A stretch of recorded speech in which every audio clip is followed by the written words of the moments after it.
Ayo kita coba kita hitung ada berapa semua ilmu dalam bab Toharoh, biar kita lebih paham lagi, biar kita tahu oh ternyata dalam bab Toharoh ada sekian banyaknya ilmu yang harus kita ketahui.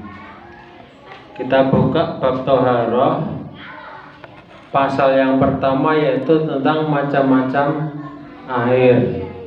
Dalam pasal macam-macam air ada berapa macam? Ada 4 macam.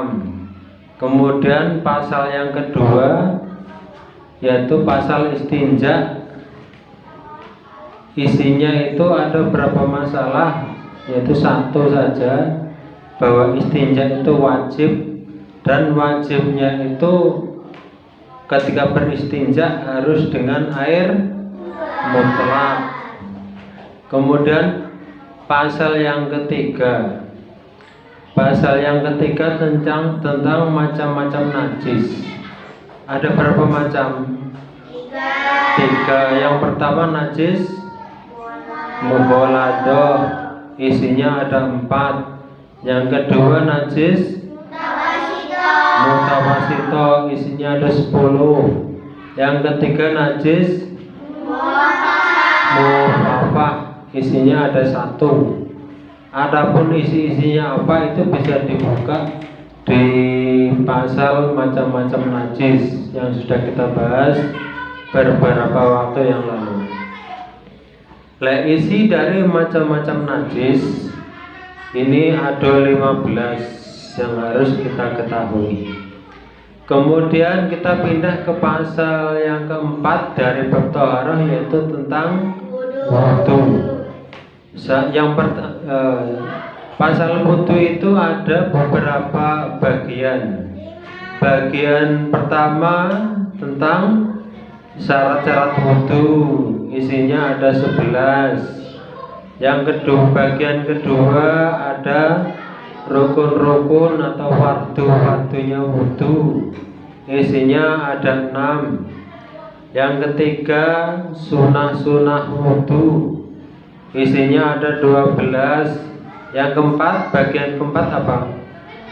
Yang dimakruhkan ketika berwudu ada 8. Bagian kelima, yang membatalkan wudu ada 4.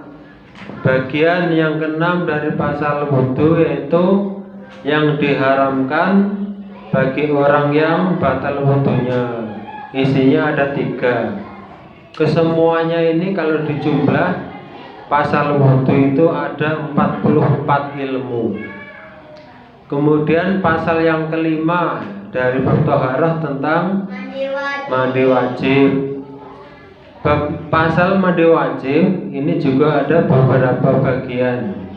Bagian pertama yang mewajibkan mandi ada 6. Bagian kedua syarat-syarat mandi ada 8. Kemudian bagian ketiga rukun-rukun mandi ada 3. Bagian keempat dari pasal mandi wajib tentang sunah-sunah mandi ada 5. Bagian kelima tentang pasal mandi wajib yaitu tentang makruh, yang dimakruhkan ketika mandi wajib ada 1. Kemudian bagian yang ke-6 dari pasal mandi wajib adalah yang diharamkan bagi orang yang junub ada 5. Bagian ke-7 dari mandi wajib yaitu tentang yang diharamkan bagi orang yang haid dan nifas, isinya ada 8. Kesemuanya ini kalau dijumlah ada 36 ilmu. Jadi keseluruhan dari bab Toharoh dari pasal 1 sampai pasal 5 kalau dijumlah itu ada 100 macam ilmu. Ini kurang lebih, berarti masih bisa lebih. Ini termasuk dari yang syarat, rukun, sunnah, makruh, dan yang membatalkan.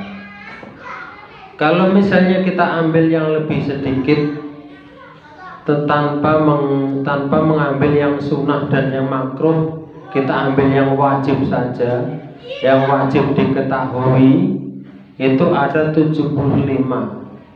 Ini tanpa makruh, tanpa sunnah, yang wajib-wajib semua. Jadi kita harus mengetahui dalam bab toharo ini minimal 75 macam ilmu.